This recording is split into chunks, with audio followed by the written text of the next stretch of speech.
Corporate connection में हमारे साथ आज का मैनेजमेंट भी जुड़ गया है। आज आईएफएल फाइनेंस के मैनेजमेंट से बातचीत होगी। चौथी तिमाही के जो नतीजे आए हैं इनके लिए रहे हैं मिले जुले। अब ऐसे में नतीजों के बाद शेयर में 5% से ज़्यादा का उछाल देखने को मिल रहा है, लेकिन आरबीआई की रोक से मुनाफे पर कितना असर पड़ा है, आरओए में यहाँ पर दबाव समेत ग्रोथ आउटलुक और विस्तार योजनाओं पर विस्तार से बात करने के लिए हमारे साथ आईएफएल फाइनेंस के सीएफओ कपिश जैन भी जुड़ गए हैं।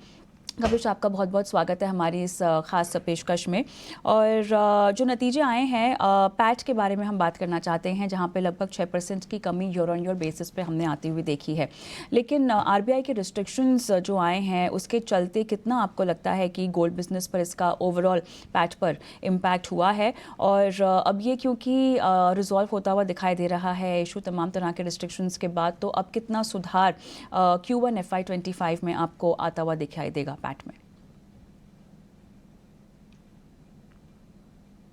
इसका इम्पैक्ट पैट पे पड़ा है क्योंकि प्लीज। मार्च का महीना आपने हमेशा देखा होगा कि हर एनबीएफसी, हर फाइनेंस कंपनी मार्च में अच्छा ग्रोथ मोमेंटम लाती है, क्योंकि बहुत से ऑफर्स रहते हैं मार्केट में। कस्टमर भी उनको एक्सपेक्ट करता है और कस्टमर भी उस टाइम पे उन ऑफर्स को ग्रैब करने के लिए बिजनेस भी करता है एनबीएफसी के साथ। क्योंकि हम 4 मार्च के बाद बिजनेस नहीं कर पाए और हमारी उल्टी साइकिल चली क्योंकि हमारा बुक रन डाउन होने लगा, इन सब चीज़ों की वजह से ओवरऑल रेवेन्यू में इम्पैक्ट आता है। एक थोड़ा बहुत इम्पैक्ट प्रोविजन पे भी आता है, क्योंकि हमने हमारे कुछ केसेस जो हम नॉर्मल केस में रोल ओवर कर सकते थे, हम उनको रोल ओवर नहीं कर पाए। गोल्ड एक ऐसा प्रोडक्ट है जिसमें क्रेडिट का कोई इशू नहीं है, लॉस का कोई चांस नहीं है, क्योंकि आपके पास अच्छी सिक्योरिटी है गोल्ड की, और गोल्ड ऐसा एसेट है जो आप आराम से बेच भी पाते हो। वो दो चीजें होने के बावजूद भी हमारे पास लिमिटेशन थी कि हम उन केसेस को रोल ओवर नहीं कर पाए, और इसकी वजह से हमारे कुछ प्रोविजंस भी आई पीएनएल में Q4 में। इन दो कारणों की वजह से पैट में डिप आया है। और जब तक ये एम्बार्गो रहेगा हमारे पास इम्पैक्ट रहेगा रेवेन्यू पे। जहाँ तक प्रोविजन का इम्पैक्ट है, वो तो हमारे ख्याल से जैसे हम टीम के साथ काम कर रहे हैं हम उसको कंट्रोल कर पाएंगे। बट ओवरऑल रेवेन्यू और पैट का इम्पैक्ट तो रहेगा पीएनएल में, उसको एंटिसिपेट करना बड़ा मुश्किल है। राइट कपिश, आरओए के बारे में बात करते हैं, जहां पर हमने थोड़ा सा डिप यहां पर आता हुआ देखा है। लगभग 3.6% से 2.9% ईयर ऑन ईयर अगर हम बात करें। एसेट क्वालिटी यहां पर क्वार्टर ऑन क्वार्टर भी स्लिप हुई है। अब ये बताएं कि इसमें रिकवरी की कितनी उम्मीद है तमाम फ्रंट्स पर? तो रिकवरी का सबसे बड़ा सवाल ये आता है कि मेरा एम्बार्गो कब हटता है। जैसा मैंने पहले बताया, जब तक एम्बार्गो नहीं हटेगा कुछ पीएनएल में इम्पैक्ट आएंगे, रेवेन्यू श्रिंक होगी। कॉस्ट के ऊपर हम कुछ ज़्यादा कर नहीं सकते, खाली डिस्क्रिशनरी कॉस्ट को कंट्रोल कर सकते हैं, जैसे कि मार्केटिंग, प्रमोशन, बिजनेस डेवलपमेंट, वो सारे कॉस्ट कंट्रोल कर सकते हैं। उसके अलावा ट्रैवल पे कंट्रोल हो सकता है, बट वैसे बहुत सारी कॉस्ट हैं जो हम अदरवाइज पीएनएल में रहेंगे, क्योंकि हमारा सबसे बड़ा व्यू है कि ये एम्बार्गो ज़्यादा लंबा चलने वाला है नहीं। इसलिए हमें हमारे लोगों को साथ में रखना है। वो लॉयल हैं हमारे लिए बहुत सालों से, और हम उनको क्वालिटी ऐसे रिसोर्सेज को साथ में रखना चाहेंगे, तो इसलिए कॉस्ट रहेगा पीएनएल में। इसलिए बहुत डिफिकल्ट है आरओए की ओर बोलना। बट हमारा अगर आप लॉन्ग टर्म व्यू देखें आरओए का, तो हमने 3.5 का आरओए दिया है। अगर हम एम्बार्गो को कंसिडर नहीं करें और चीज़ें नॉर्मलाइज होए, तो मीडियम टू लॉन्ग टर्म में हमें 3.5 का आरओए मिलना चाहिए। Is what our expectation is.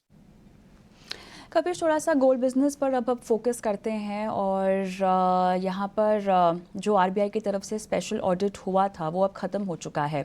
कुछ बताइएगा कि अब इस फ्रंट पे आगे आपकी तरफ से क्या कुछ हो रहा है? क्या हम कह सकते हैं कि जो आरबीआई के कंसर्न्स थे अब वो पूरी तरह से खारिज हो चुके हैं, और रेगुलेटरी इश्यूज जितने भी दिखाई दे रहे थे अब वो पहले की कहानी बन चुके हैं, बीती हुई कहानी बन चुके हैं, या आपको लगता है कि थोड़ा सा इसका ओवरहैंग गोल्ड बिजनेस पर आपको पड़ता हुआ दिखाई देगा?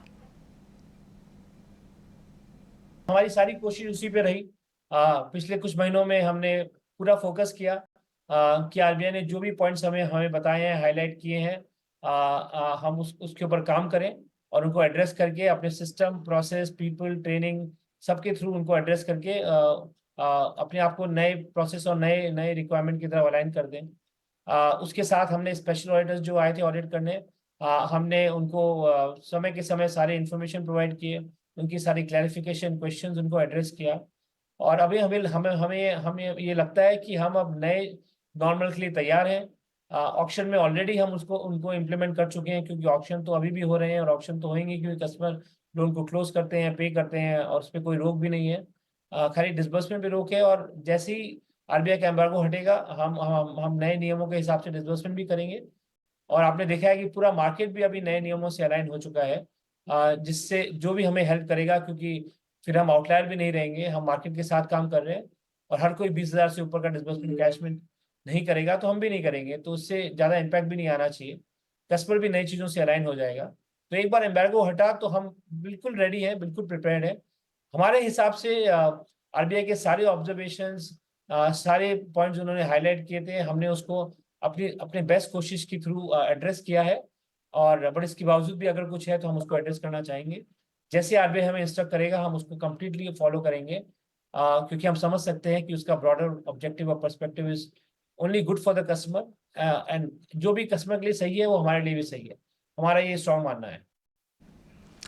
कविश, यहाँ पे थोड़ा सा डेट की ओर समझना चाहते हैं कि अब किस तरह से आप कंपनी में डेट को लेकर कंफर्टेबल हो रहे हैं, जो फिलहाल लेवल्स हैं उनके लिए क्या रणनीति आपकी होने वाली है?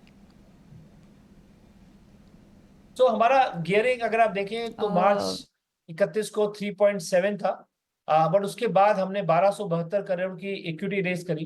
गोल्ड का बुक भी रन डाउन हो रहा है। इन दोनों की वजह से हमारा बोरिंग जो बुक है वो कम हुआ है और श्रिंक हुआ है, जिससे गियरिंग पोजीशन और बेटर हो गई है। जिसका मतलब है कि जैसे ही हमारा एम्बार्गो हटेगा हमारे पास एनफ कैपिटल होगा अपने बिजनेस को बिल्ड और ग्रो करने के लिए। So boring level is fairly comfortable, एकदम एक लोअर गियरिंग लेवल पे है, और कैपिटल से अगर कंपेयर करें तो एक अच्छे पोजीशन पे है, ज़्यादा बड़ा लोड भी नहीं है उसके लिए। कविश, बहुत बहुत धन्यवाद, आपने समय निकाला, इतने विस्तार से तमाम सवालों के जवाब दिए। धन्यवाद। चलिए झटपट सनी की ओर रुख करते हैं और सनी बताइए, तमाम बातें सुनकर जो कंसर्न्स यहाँ पर थे अब ऑडिट को लेकर वो भी शांत होते हुए दिखाई दे रहे हैं और एक बार फिर से कंपनी जो है तमाम फ्रंट्स पे आगे बढ़ने को लेकर तैयार महसूस तो करवा रही है, लेकिन आप बताएं निवेशकों के लिए अब जितने सवाल जहन में हैं क्या वो शांत होते हुए दिखाई देंगे? कोई खास रणनीति बनाने की सलाह आप देना चाहेंगे? या डेफिनेटली मुझे लगता है कि जिस तरह से कहीं ना कहीं आरबीआई ने जो एम्बार्गो लगाया था गोल्ड लोन डिसबर्समेंट पर, अब मुझे लगता है कि जिस तरह से जितने भी स्टेप्स कंपनी ने लिए हैं to address the concern of RBI, audit पूरा हो चुका है। मुझे लगता है कि अगर आप थोड़ा सा लॉन्ग टर्म पर्सपेक्टिव ले तो अगर आप हिस्टोरिकल भी अगर देखें पिछले 4-5 साल में काफी हेल्दी ग्रोथ हमने लोन बुक में देखी है आईएफएल फाइनेंस के लिए। और अब predominantly 80% of the loan book जो है वो गोल्ड लोन से आती है। और काफी एक काइंड ऑफ सिक्योर्ड बिजनेस है जिसमें गोल्ड को कोलैटरल रख करके आप लोन देते हो, small ticket size loan, short tenure loan होता है, तो काफी एक अट्रैक्टिव बिजनेस है।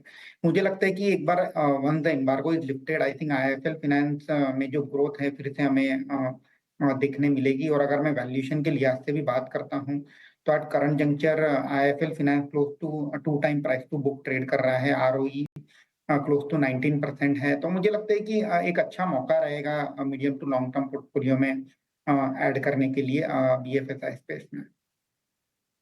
चलिए, लॉन्ग टर्म के लिहाज से आपको यहाँ पर सलाह दी जा रही है आईएफएल फाइनेंस को पोर्टफोलियो में